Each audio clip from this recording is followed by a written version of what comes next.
WCSM's General Store is recorded at 70X7 Studio. WCSM is brought to you by Chad's Express Lube and Car Care Center. Christine Flynn, your local Farmers Insurance agent. For Good Reasons Roofing, your local hometown roofing specialist. And by Sanders Insurance, your local independent insurance experts. And now, WCSM's crew.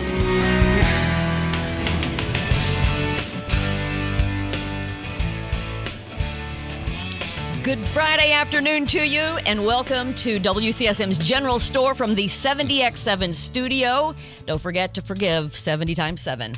And we'd like to thank our producers. We'd like to thank Mike and Carter. Give them a big thumbs up. Okay, you can't see them and they can't see you, but we'll tell them that we know they're there. We know, yeah, we do because we're actually on. The lights are on. The lights are on, and we're coming to you. No. From the 70X7 studio. Thanks for joining us today. We've got a very, very special guest. Now, we've been podcasting for just a little over a year now. And this name was actually one of the very first names we threw out when we were so excited about this journey that we were going on. And when we talked about guests, this was one of the first names that came up that we wanted to have in. And so finally today, we're making that happen. We have Tom Ellsworth with us. Thank you. So excited to just have a conversation. Now, those of you who are listening and or viewing, if you're not from the Bloomington area, you may not know who Tom is. If you're from Bloomington, pretty sure you know who he is. But Tom, local to Bloomington, lead pastor, minister at Sherwood Oaks Christian Church for 40 years. 40 years. Wow. So he's a local. Go ahead. Minister, pastor, no, you can say gooder, legend. No, you can legend. say legend. He's just, I mean, all the things. Tom is all the things. It's okay. So it's okay. So here's Tom. Here's what we want to do. So we love bringing guests in that people know them because of what they do. So like we've had Don Fisher on, and everybody knows he's the voice of the Hoosiers, right? Yep. And we've had John Leskowski, and everybody knows that he played basketball at IU and is now the owner and entrepreneur of Culver's locally. Right. And everybody knows what you do. You, again, are a minister and have been for the bulk of your life, probably at this point. But what we like to do is we like to talk about who you are. So like going back to like maybe your childhood, where you were born, raised, a little bit about your childhood, influences, family, things or whatever. So we're going to start there. So where were you born and raised? Were you in Indiana or were you in Illinois? I don't remember exactly where you were born and raised. I'm a born Hoosier. You are. Grew up in the southern part of the state, DuBois County. Okay. If you know where that is. Yeah. And Huntingburg is my hometown, just south of Jasper. Jasper's a suburb of Huntingburg.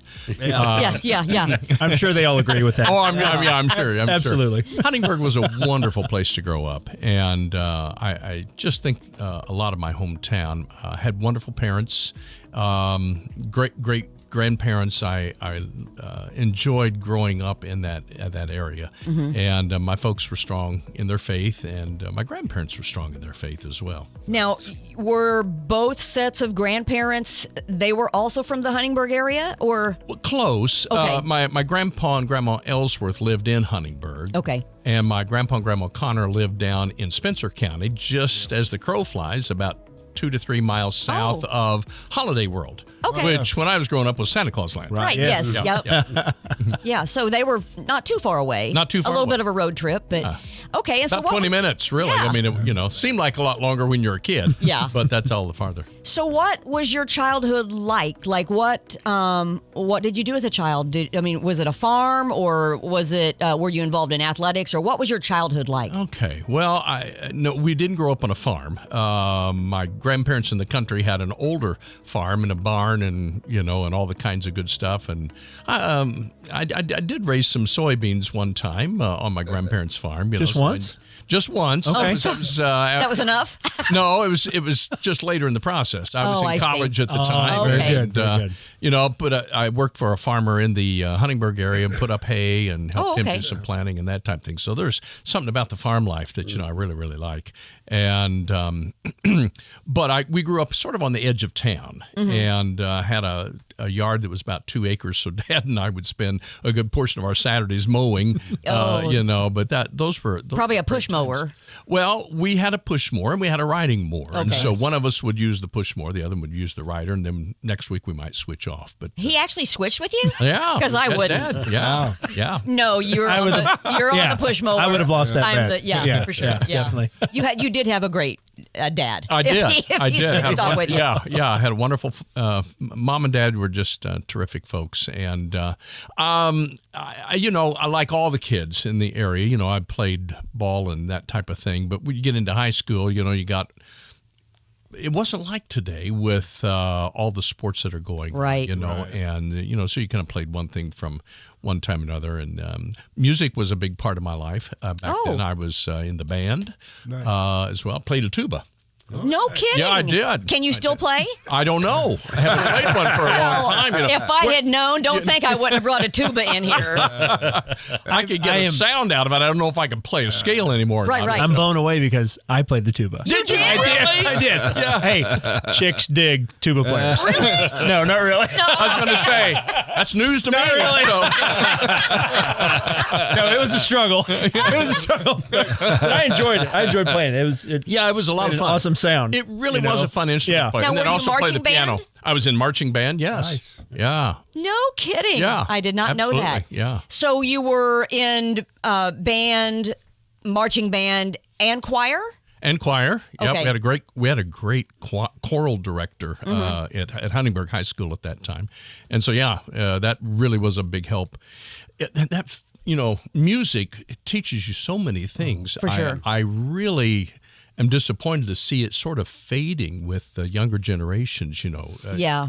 learning to play the piano has such hand and eye coordination. Learning to read music teaches you a lot of things. You know, a lot of disciplines that go well with life. I did 4-H when I was in you know, my teenage years. Nice. Yeah. Yeah. I didn't have any livestock. It wasn't that kind of a thing because we didn't have a farm to raise. Which is what's beautiful about 4-H. Oh, yeah. Right? You don't have to have a farm and do. A lot of people, I think that's a misconception that 4-H is farm animals, and it's not. There's so many things, you know, welding or baking or sewing or I did woodworking and Yeah. I did entomology. Yes. You know, I was one of those kids that Nice. took the bug collection. Yes. You know, and so I learned a lot about that. Very cool. that's awesome. Which is part of my love of nature and everything. Yeah. Yeah. Yeah. So yeah, now that's new to me because I didn't realize you can. Do you still play piano at all? I mean, do you tinker around on it at all, or can you? Just at home. Yeah. Now, my wife is an outstanding pianist. Yeah, she's really good. Yeah. Yeah, Now.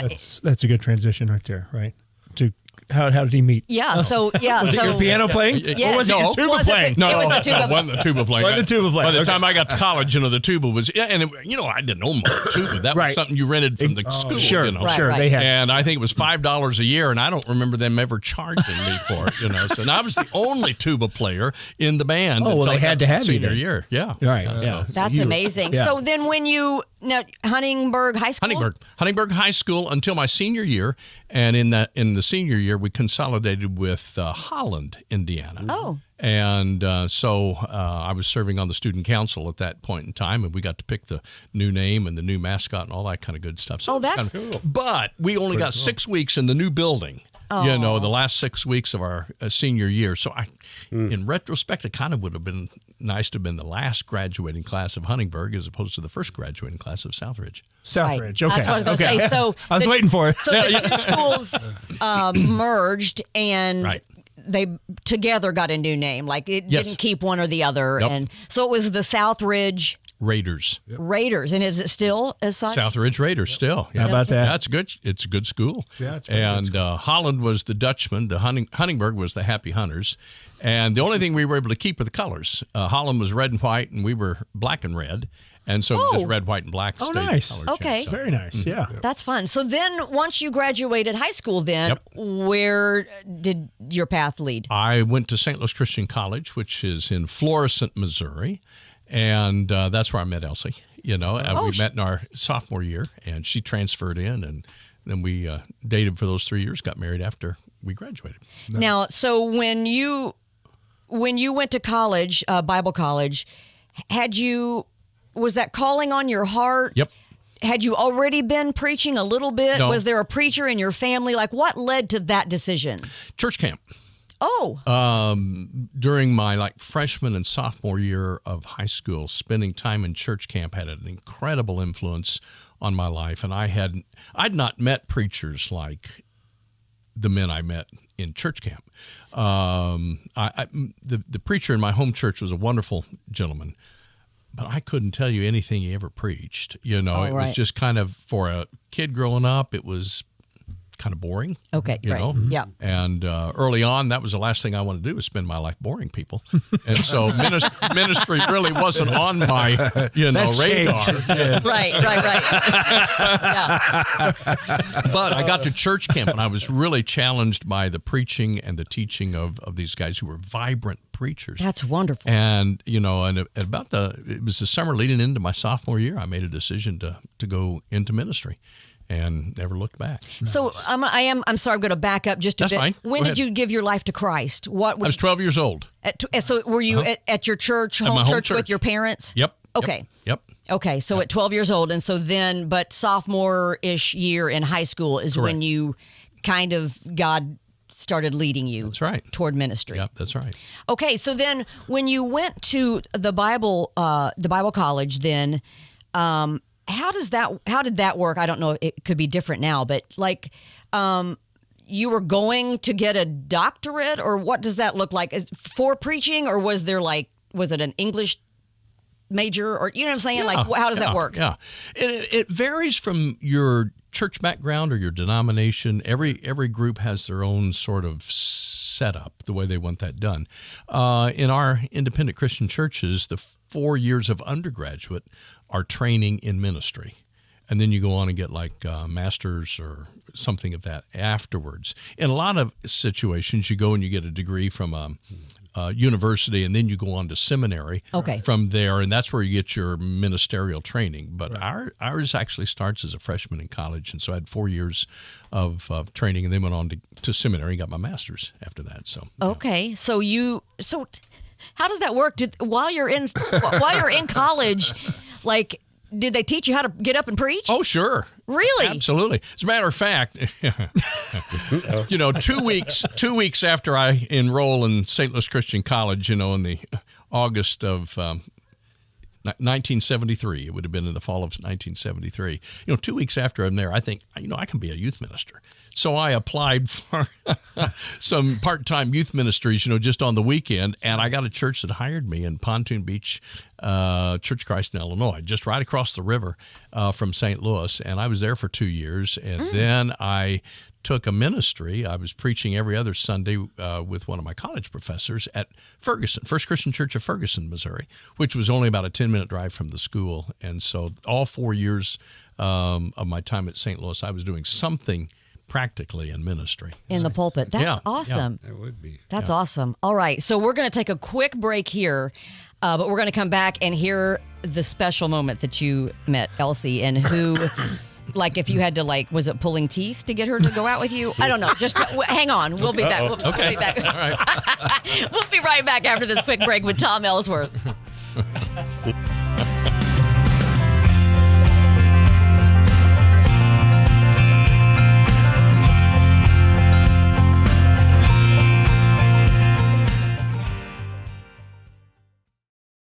For Good Reasons Roofing, the number 4, goodreasons.com. They want to be your local hometown roofing specialist. Whether it's hail damage, storm damage, worn out, just plain old damage, or maybe it's new construction. Whatever your 4 reasons are to have a new roof, their 4 good reasons are honesty, integrity, quality, and kindness. For Good Reasons Roofing. Give them a call, 812-360-4469. They will come and give you a free inspection and a transparent quote. You will be completely satisfied because the owner, Tony Pulliam, would not let it be anything less than your satisfaction. So look for them at forgoodreasons.com, the number 4, goodreasons.com, or call them today, 812-360-4469. 4 Good Reasons Roofing, your local hometown roofing specialist.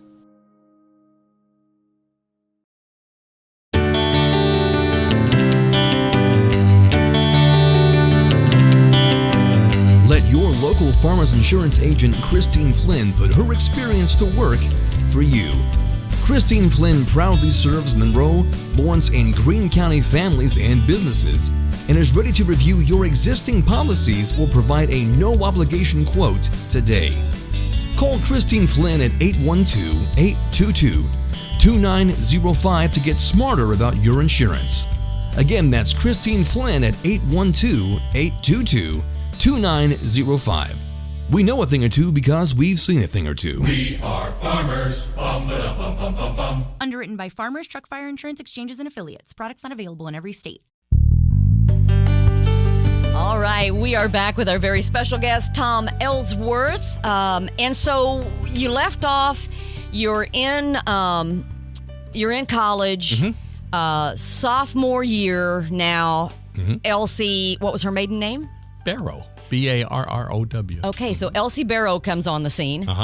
And was she also sophomore? Were you in the same class? We were in the same class. She Okay. transferred in after her freshman year at Southern Illinois. Okay, and so Saluki. do you remember the first time y'all saw each other? Or I do. Okay. Absolutely. Oh, Yeah. all right, let's go. Let's hear it. I met her that day in the building and asked her out that night. Wow. Yeah. You didn't waste any time there. I did not. Yeah, No. I don't blame And you. she graciously said yes to go out. Very nice. Nice. Yeah. So Now, what was she there at that particular college to study?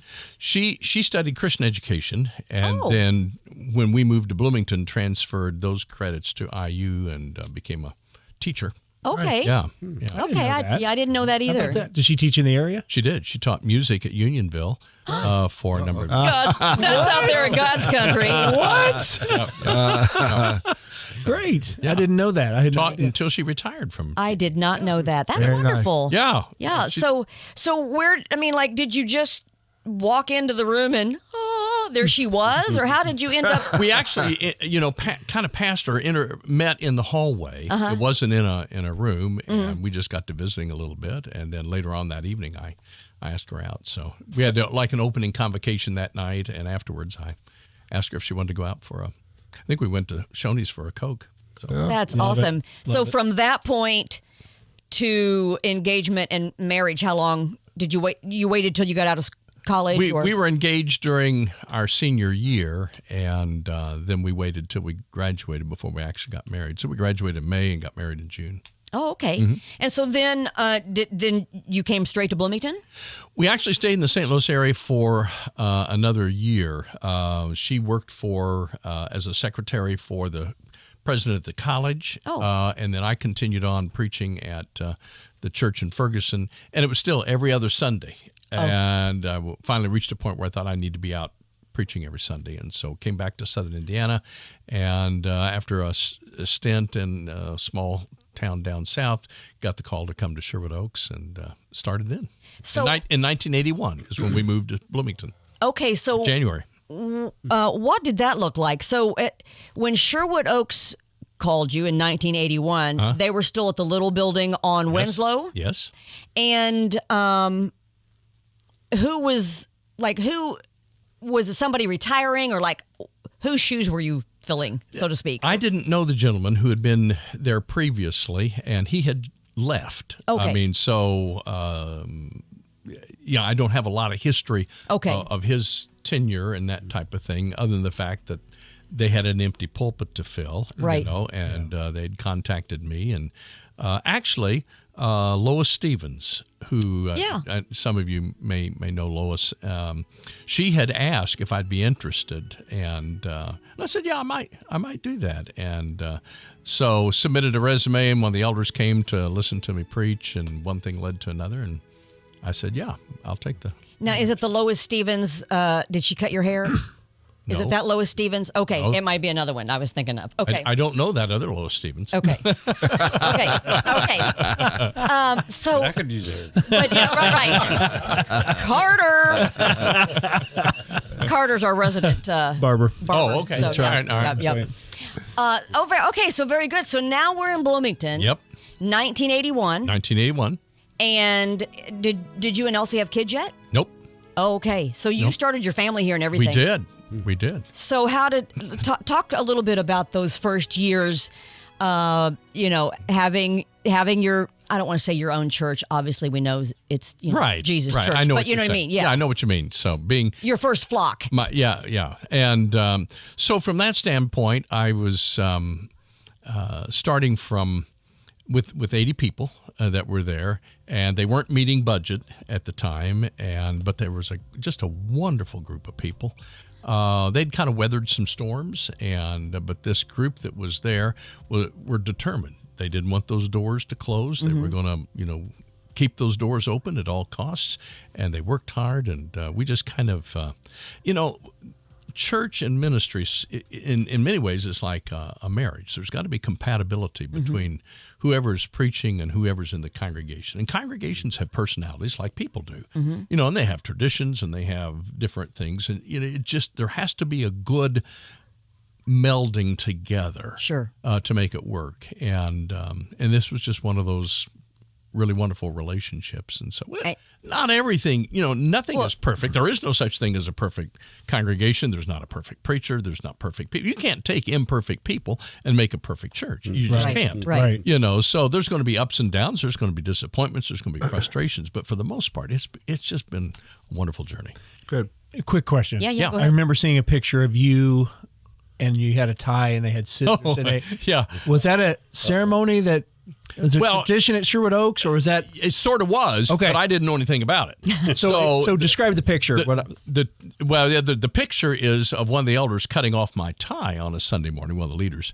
And that happened to be on Easter Sunday of that first year. Okay. And we'd had 209 people, and so that set an attendance record. And their tradition had been, anytime there was a new attendance record set, you cut off the preacher's tie.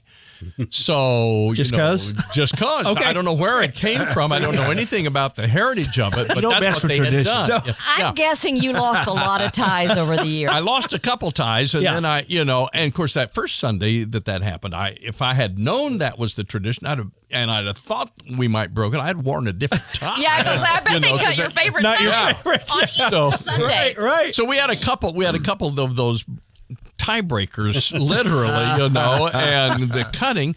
And I decided, you know what, this treat needs to be shared. And I said, I think the elders need to participate. Right. And so we went for a few times with that, and then we decided, it's just too costly. Right.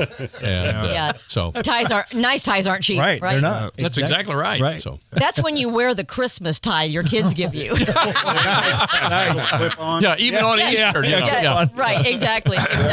Right. So, so then at 81's when you came and you're helping to build the church, the girls come along, Yes. Rebecca and Emily, and then, so how long were you in that building before Sherwood Oaks, the big one, was built? Okay, all right. And what did that whole process look like? Okay, so Emily was born in 83, Rebecca was born in 85, and we added on to the front of the building in 87 because we'd run out of room. We'd bought an extra acre of ground, which was all we could get, and we were still landlocked. We thought that would. And as the church continued to grow, we went to multiple services to try and handle everything. And then in September of 91, we had a church fire. And that changed a whole lot of things. We had just purchased the 20 acres where the church is located currently. Church building is located currently. And we were planning on moving sometime in the future. And that's really an interesting story. We had a group staying in the church basement with Habitat for Humanity. They'd come to town. They were staying that night in the church building.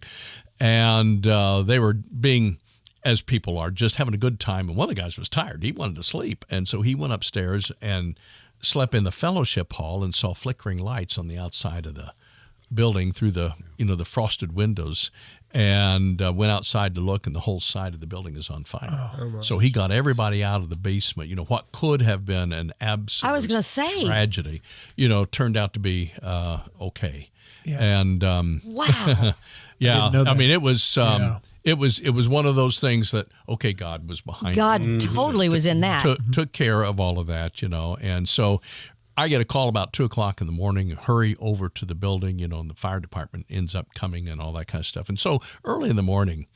This is one of my favorite stories. Early in the morning, we're standing out there, a whole group of people from the church, and you're feeling helpless because there's nothing you can do other than just watch it. Right. And the fire is burning over where the offices are, and the roof just collapses on the offices. And I'm at this point, I just said sort of mournfully, I said, "Well, every sermon I've ever written is going up in smoke right now." And Ralph Haycraft was standing right next to me, and Ralph said, "Well, good." That was a real icebreaker. And he said, "Maybe we'll hear something new for a change." Well, there was He was looking at the positive side. he was looking at the positive side of it. And there was this ripple of laughter that just went up and down that line. I'm nearly on the ground and laughing so hard.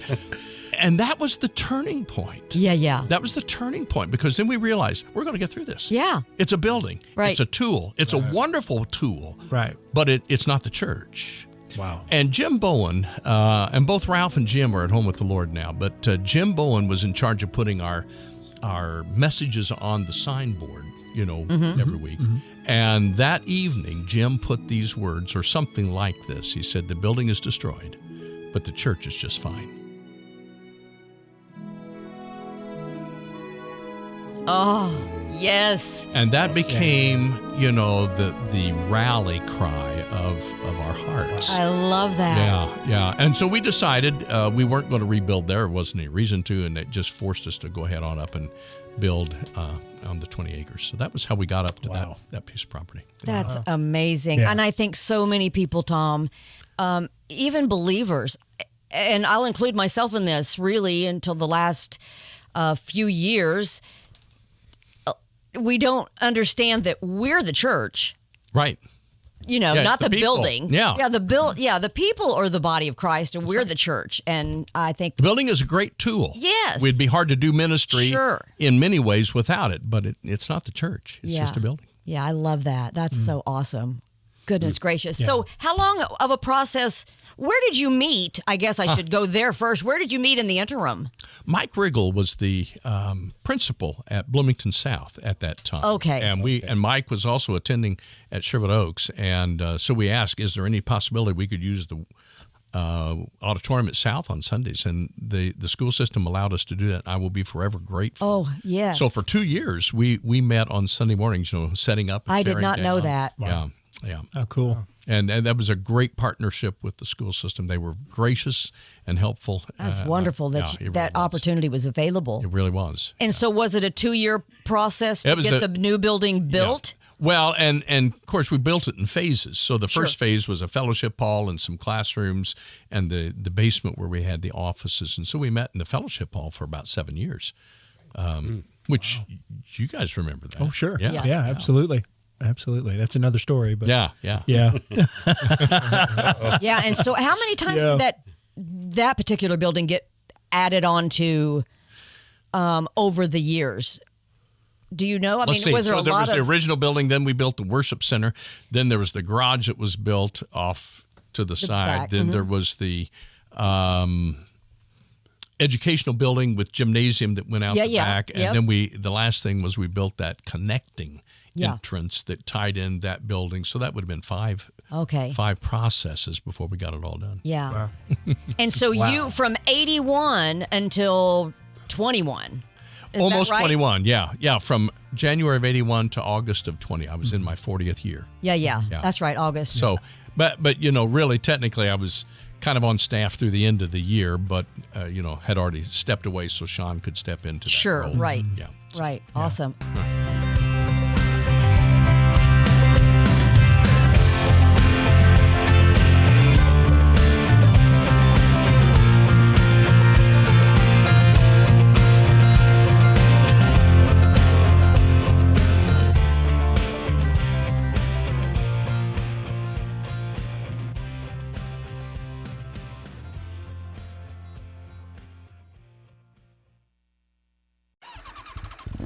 Chad's Express Lube and Car Care Center is the place that you need to go to keep your car running in perfect order.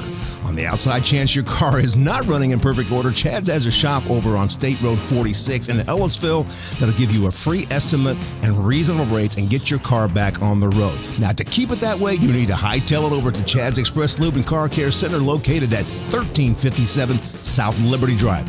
You know exactly where that is. That's just right around the corner from Menards. Now, check this out. Every 7th oil change is free. That's right, absolutely free. I don't think you can get any better than that. Chad's Express Lube and Car Care Center, 1357 South Liberty Drive in Bloomington.